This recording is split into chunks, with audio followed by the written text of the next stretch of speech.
We are live. Happy Friday to all. Going through college basketball, only 3 games tonight, and really only 2 good games. The reason I wasn't originally going to do the college basketball show today, but actually the second game, that San Diego State one, that's a big Mountain West game. So I was like, two's enough. Two's enough to do the live show. We got the third game queued up, but it's not exactly a a screamer of a matchup. So the first one, probably the one everyone's talking about, is Dayton at VCU. Let's run a poll, shall we? Dayton -1, or is this 1.5 now? It was 1.5 when I was looking. 1.5. You're good. Okay, 1.5. Dayton -1.5. VCU +1.5. I'm gonna put the over and under in for this one. 135, because I know at least one person on this show is betting a total here. All right, Toast, you had mentioned you like the under, so why don't you go first? No, I like the under in the San Diego State game. I like Dayton here. I like Dayton on the money line here. I think Dayton, I understand the VCU side of it. First of all, their spot screams VCU. Dayton's going to be playing their second road game in 3 days, so it's a pretty short prep. VCU on the other side has been really hot, coming off a really good win against Richmond at home and then followed it up on the road at Fordham. I just think that this is too cheap of a price for a Dayton team that leads the conference in effective field goal percentage. They're number 2 on defense. VCU can shoot the 3, but they have nothing else besides that, especially offensively inside the arc. They can shoot free throws, which is good for them too. But I just feel like this price, even on the road, is too cheap with this Dayton team that's been able to show us all throughout the year that they can win on the road. Deron Holmes should go off tonight. He's going to be the conference player of the year. I don't see anybody stopping him for VCU. So it's not going to be a screamer game. Neither one of these teams play at a super high pace. I would actually lean with the under as well, but I do think Dayton gets the win. All right. By the way, this is Oaks. That you go by Oaks, right? Yeah. Yeah. You guys who watch the NBA show know Josh Lander, who's on all the time. He produces content on Josh's channel. So that's how I connected with him. Does college basketball. Do you agree with Dayton? Yeah, I'm on Dayton on the money line here. There's a couple of shops you can still find -110 here. So if you can grab -110, that's fine. I did a little video about this yesterday. I thought the line was going to open up closer to -130. So I jumped in right at open at -118. Like you guys said, this is a top of the A10 matchup. Dayton lost to Richmond. VCU beat Richmond at home. Dayton's coming off a tough match away at St. Joe's, where St. Joe's was able to put the clamps on Deron Holmes. He only had, where's it at? He had 13 points, 3 boards, and 2 dimes. So, they really ended up clamping him down, but that's because they have a 7-foot stud freshman, Christ Essendoko, over there, who is really big in the paint and effective at stopping guys like Deron Holmes. Again, Deron Holmes is Ken Palm's number 2 ranked player of the season. He's an absolute monster. If you haven't checked out any of his highlight reels, I highly recommend it. He's really fun, and he's a big man who, when he gets to the line, he knocks down his free throws, and that's super clutch because both of these teams love to shoot the 3 ball. They shoot outside all day long. VCU can put the ball on the floor and get to the paint, and so can Dayton. What's his name? Shulga, Max Shulga. He's a Ukrainian international student who transferred in from Utah State for VCU. He shoots 41.3% from deep, which is absolutely outrageous. He also knocks down his free throws at 86.5% from the stripe. That's good enough to be number 2 in all of college, or 92 in all of college basketball. So he's pretty much automatic. He can put the ball on the floor and drive the baseline and, get some contact here. I think Dayton is going to win this game because, one, they're used to shooting super late into the shot clock. They're the number 1 team in college basketball in points scored below 10 seconds left on the shot clock. And they defend super late into the shot clock. If you watch that St. Joe's game, they had a hand in somebody's face, and St. Joe's ended up with 4 or 5 really bad turnovers because they couldn't find any space and the shot clock expired. So expect this to be a low-scoring rock fight. It's going to be a fun game. This is for the top of the A10. I think the A10 needs a little bit more respect on their name. We're going to talk about the Mountain West here, who is getting a lot of respect as a mid-major, but both of these teams, they scream March Madness. They scream the big dance to me. So it'll be interesting to see what happens with VCU. They are really young, too, is something I want to mention. Dayton's definitely got more upperclassmen and more experience. This VCU squad only returned 4 players last season, so they didn't have a great start to the year, but, they played Iowa State to within 4 in a multi-team event early on a neutral floor. So this VCU squad, they're learning as they're playing. They're playing very good basketball right now. I think they learned from, going up 20 and then getting dug out and smacked in the mouth a little bit away at Bonnie's for their first true road loss in 12 straight. So since that Bonnie's game, this VCU squad's been looking great. I think this is going to be awesome basketball. It's going to be tight. It's going to be sweaty. But I like a rock fight. I like the under, and give me Dayton on the money line. 2 picks for Dayton. Did you see this comment, Andy? I'm glad you put that up because I was going to say that. I remember that VCU game, too. It was like, because I didn't expect VCU. I bet Dayton in that game because I thought VCU just kind of going on a nice run they had, and I thought Dayton was going to go to the tournament easily. But VCU last year, better team than they are this year. But, no, I like what they said. Dayton, better team. They're both running very slow paces, so the under feels very good to me. Dayton also isn't really playing 1 or 2 point games, so I'd side Dayton 1.5 anyway, because they're the lowest total of a margin in their game has been 4 this season, and that was January 7th. They're not playing close games. I know they're playing a different team in VCU, but Dayton's not playing close games, so I think they win this by 3 or 4. So yeah, I like Dayton. Patrick Swayze says VCU's going to get decked. Patrick Swayze said that? Yeah, Patrick Swayze from the grave. So, look, all 3 of these guys, for those of you who don't know, I don't really do the college basketball. I pretty much just host and let these guys do it. I don't follow it that closely, or at least close enough to get betting advice. But I was leaning Dayton. All 3 of these guys are on Dayton, and the poll is polling heavy towards Dayton. Kind of scares me a little bit. I'll put Dayton up for myself as well. And Oaks was saying you could – I saw a minus 118 on Bet Rivers. So if you have a Bet Rivers account, you still can grab a minus 118. The rest of them in the minus 120. So you could still get a pretty cheap Dayton money line out there. I'd probably be down to lay the 1.5. I'm going to bet this one too. Poll is 63%, 30% in favor of Dayton.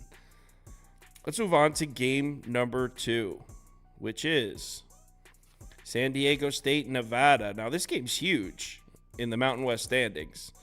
Holy cow, look at them pie charts. Oh, man. That's a lot of blue. That's a lot of blue on those pie charts. This building's going to be lit. It's sold out. Is it? Yep. Yeah. Is this line at 2.5 now? Or is it 2? I'm seeing 2.5s. Yeah, I Pop think up. when I did the pick graphics, it was 2.5. So. All right. Yeah. Andrew, would you like to go first on this one? Do you have any leans here? Yeah, I'll start this one off. I'm on San Diego State. I think better team. I do think being on the road is obviously it's a concern when it's a Mountain West, especially because these places are finally getting some recognition. So that these home court advantages in the Mountain West have been legit. The students have been waiting for these moments to kind of be basically on the court and helping the team. They finally are.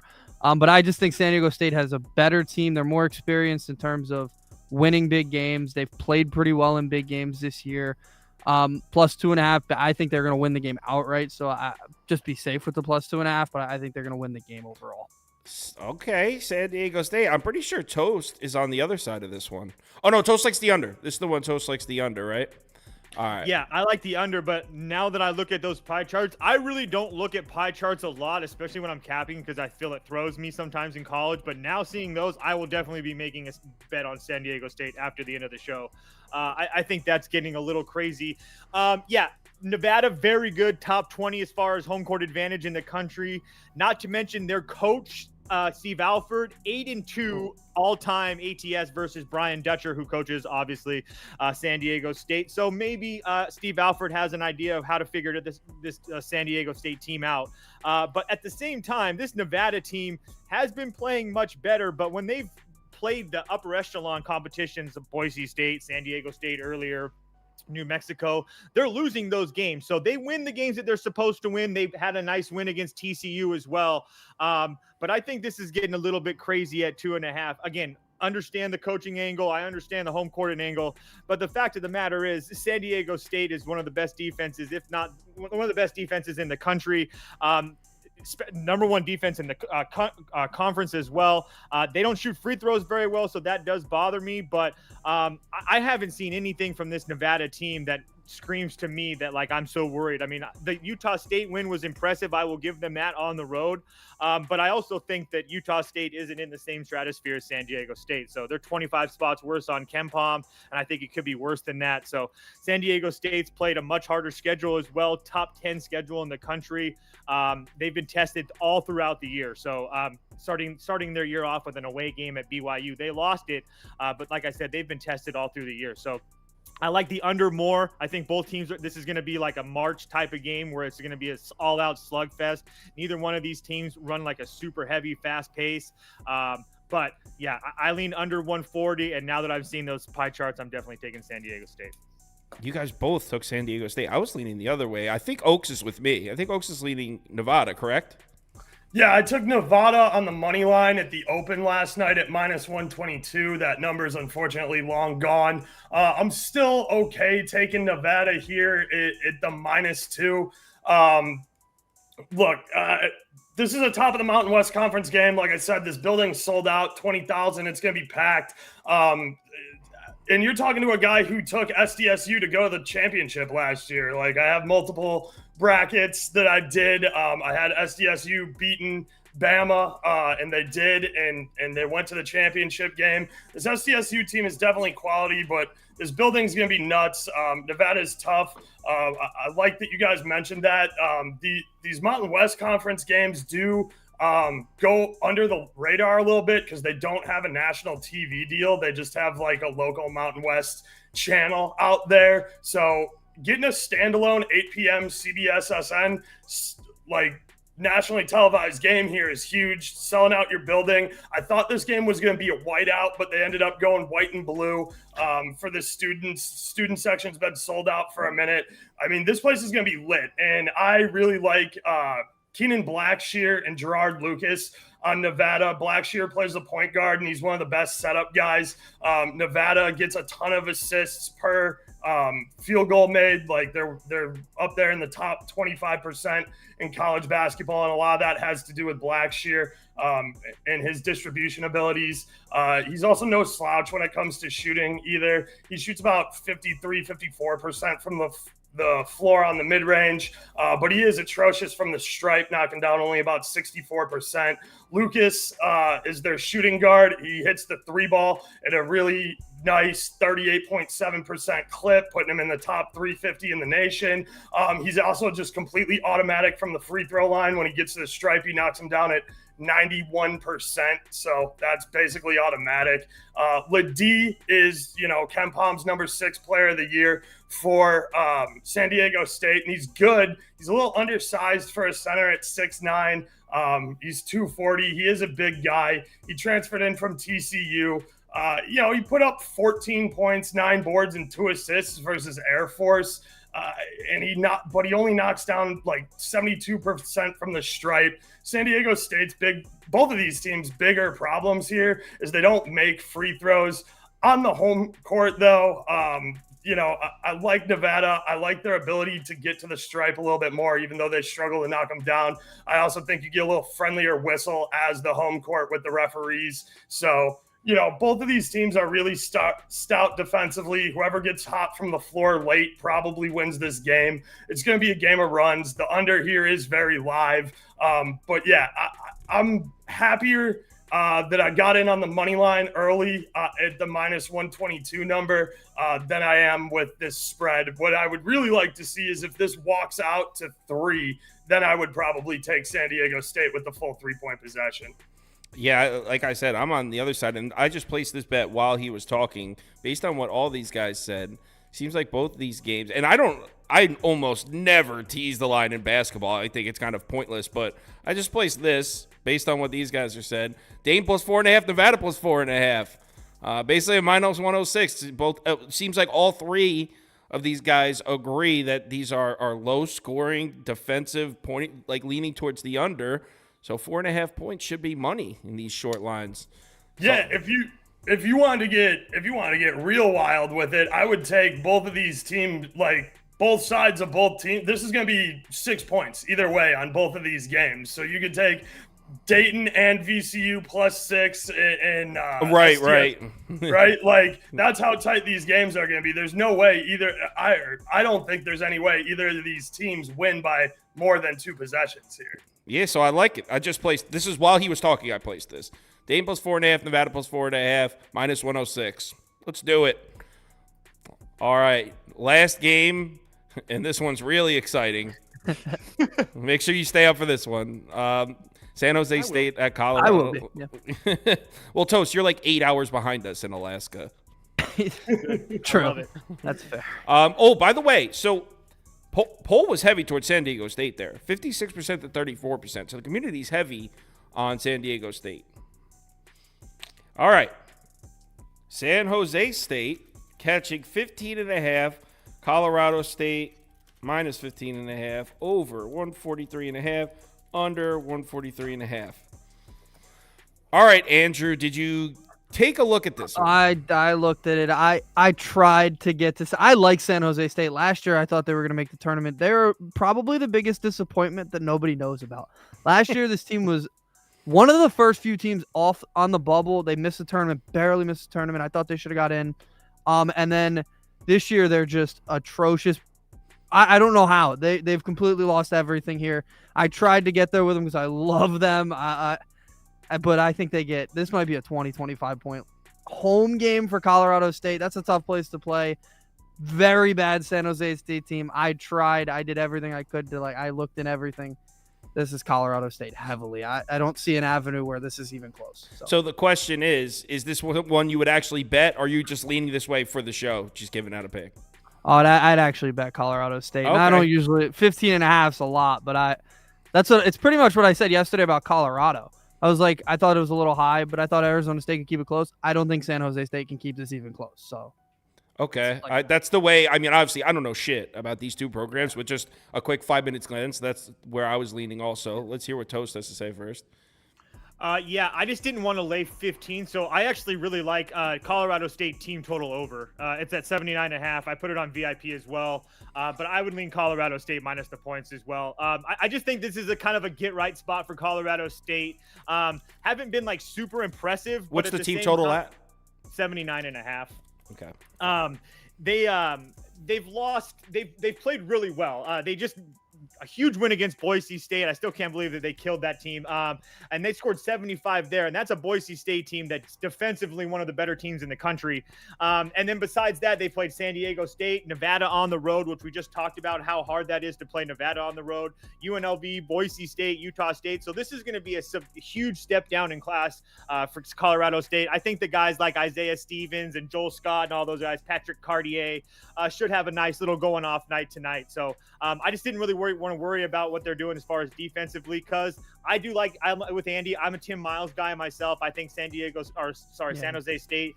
I don't know what happened this year. I really don't. But I felt the same way that Andy did about this team. But so maybe there's a little bit of respect there. But yeah, it should be a blowout for Colorado State and a get right spot for them, who also, by the way, have played a very strong schedule, 12th in the country. So again, one of those teams that's been tested all through the year.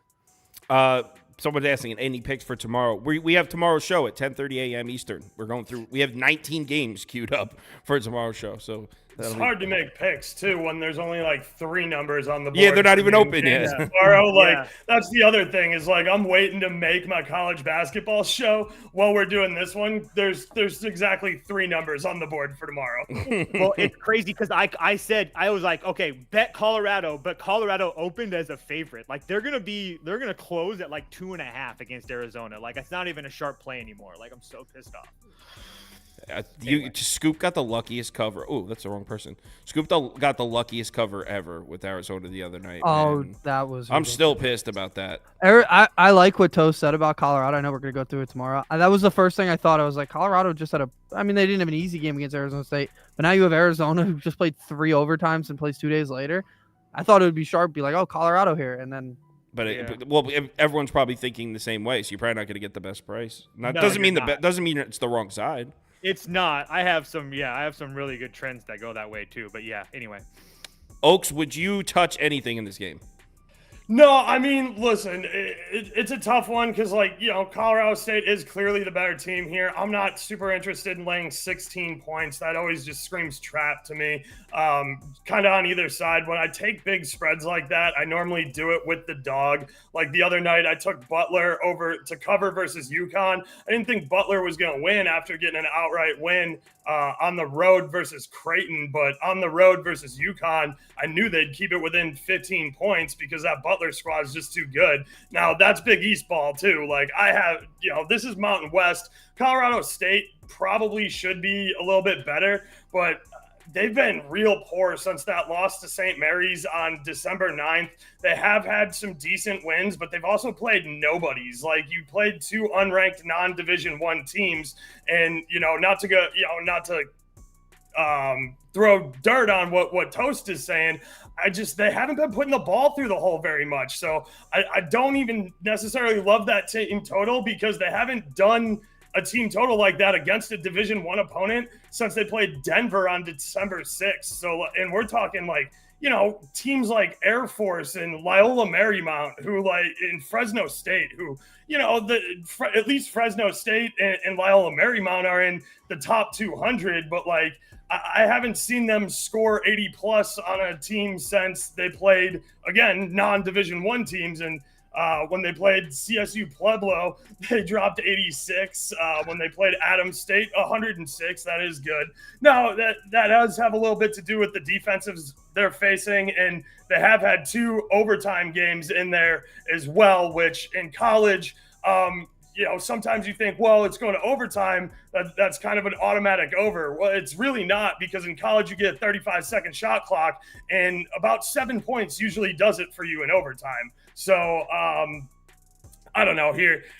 For me, I have no play on this one. I think it's an interesting late night spot, but instead of staying up late and watching this one, you might as well go to bed because we got 500 games tipping off at noon tomorrow. So wake up, eat a good breakfast and drink some coffee, get ready for that. I like this guy. He came on to tell Toast his pick was bad. I do that daily. I didn't say his pick was bad. I can respond to that. We can talk about San Jose State's 297 defensive efficiency. Yeah. They just played Boise State at 27, San Diego State 21, Nevada 39. I mean, they put up 79 on Wyoming. They're at 228. That's 50 spots worse. Colorado State's putting up 85 points tonight. I'll see you guys tomorrow. Yeah. Oh man, I want to take the team total under now. I want to side with Oaks. Donate it to your local ASPCA. I'm not saying it's a bad pick. I'm just saying when you don't see the ball go through the hoop, it's hard to make the ball go through the hoop. I agree with that, but I see a team total at 79.5 makes me really where you think it should probably be up around 82, right? Get right spot. Track meet, as my friend second half plays would say. Track meet. Hold on, I'm pulling it up now. I'm fading Toast. Colorado State team total under 79.5. Oh, you can probably find it. I heard it's going up to 80. You might be able to find 80 somewhere too. So pure fade of Toast. Good luck. That was awesome. All right. So let's can we do a community parlay? Only 3 games. Okay. I guess I'll just put them all up and just see what everyone wants to do. The NBA isn't any good tonight either. It's not like the money lines are bad. So even 2 of them it would be a decent. Yeah, you'll get a plus number on kind of anything you do with the VCU game or. It's 81 and a ship. 81 and a half now. So that if you like the under. Look at that CLV I've got already. 2 points. Ooh, books are scared. Yo, if I could pay my bills with CLV, I would be in fucking heaven, bro. That's I got true. a full trophy case of CLV trophies, so you can take a look at them if you want. They're sweet. Yeah, CLV. I mean, in college football specifically, Means nothing. CLV got And crushed. college basketball too. Like, All right, so community parlay, first leg. I put all 4 teams up there of the first 2 games: Dayton, VCU, San Diego State, Nevada. Vote for your favorite money line, and you know what? We'll just put the winner of both games on there. That's what I did. I think actually I did San Diego State spread though, but I put it with Dayton money line. so I've only seen like a few of your shows before because I've just kind of started doing more of this stuff with Josh. I know, Sauce, you hate mid-majors. Like, No, a couple of shows I saw you on, you're like, I don't have shit to say because fucking it's all mid-majors. Hold on. today. I wouldn't say I hate them. It's just I barely have time to do what I do now. Right. So as far as the priority list of games I'm going to take a look at, they are like tomorrow's show. We probably have like less than 2 or 3. We don't have actually. So tomorrow's show we have none. We have 19 games. All of them are majors. Saturdays are tough.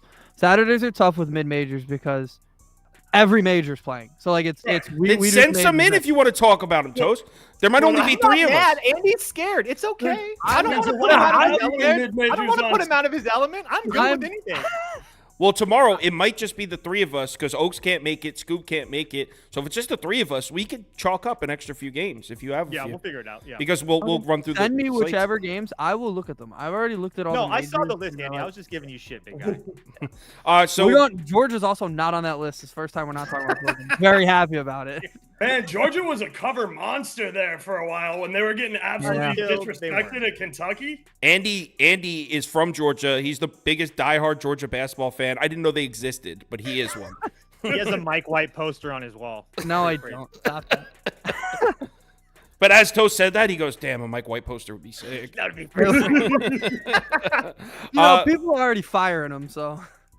Oh, come on. You can't fire him. Georgia I know, started off people hot. I hate Mike White, but he's done a really good job there. He deserves a couple more years. We got trashed, by the way, for our Georgia plus 8.5 pick in the Mississippi State game. There was a lot of negative comments about that. It was a point where I was driving home and they brought it down to 3, and I was like, "Oh my god, we might actually win the game." And then they wound up losing by 13, which was ridiculous. But they made it close. That game they took Florida to overtime in the swamp too. They got a nice cover on that one, even though like I said, road dogs, when you see them go to overtime, I normally just turn the game off because I'm like, well, that's a loss. Yeah, that was a Mike White special. They should have won that game. He didn't call timeout. They turned the ball. They should have won that game. They absolutely should have won that game, dude. And the Bulldogs have no quit either. Like, they'll go down 20 and still be able to dig out of a hole. Yeah. The question is, can we bet the Gators tomorrow against Auburn off of that win? Yes, Auburn's something like 7-55 in the swamp. Really? Like, they don't play in the swamp well at all. So Auburn's trash in the swamp. I like that. I like fading Auburn on the road, too. Florida's catching 2 at home early. Hold on. We'll talk about that tomorrow. Because I didn't get a chance to look, and I don't want Toast just spoiling my shit. I like to look at it with a fresh pair of eyes. No, I get it. All right, so community parlay. This is, I just vote based on what you guys voted for. Dayton money line, Nevada money line, Colorado State money line plus 227. It's some chalky shit, but screw it. Let's go. Yeah, I like that teaser I put, even though that's mine. These guys follow college basketball a lot more closely than I do, but I did that based on what they said. I thought that was a good bet based on what their analysis was. So yeah, if you're NBA, I'll be back in 32 minutes. Me, Prop Beaver, and Crispy Cap'n from Twitter's joining us today. Oaks, we got to get you back on next week. Maybe you can never do Saturdays because the Saturday morning show is fun, man. Dude, I would love to do a Saturday with you guys, and I'll try and get one available. But my big thing is I handicap soccer as well. I'm over on BetUS. I cover La Liga, so like it's just really tough. Saturday mornings for me. You know, Saturday's an 18-hour day for me. I'm up at 6:30 in the morning watching the first EPL kick, and now I'm up, till 1 at night watching the end of fucking Pac-12 games. Right. So if someone wants to check out your EPL stuff, do you have it posted on your Twitter somewhere? I'm assuming, right? Yeah, it's on Twitter. You can follow me on Twitter at Burroaks77. But yeah, I cover La Liga for Bet US. As you can tell, I'm a big Real Madrid fan. You can see the flags in the hat. So yeah, I do EPL, Spain, Germany, you name it. I cover it soccer-wise. Cool. So yeah, his Twitter right here it's written right on the screen under his name, Burroke77. Yeah, I actually tagged him in a tweet today. So if you follow me, you'll see his name right there. So Appreciate it. Hopefully get him back on soon. Yep. Sorry, my bad. If you guys can do like a Tuesday or a Wednesday, those are always days I like because one, that's Big East basketball. I'm a huge Big East guy. I like Butler. Oh my God, Butler!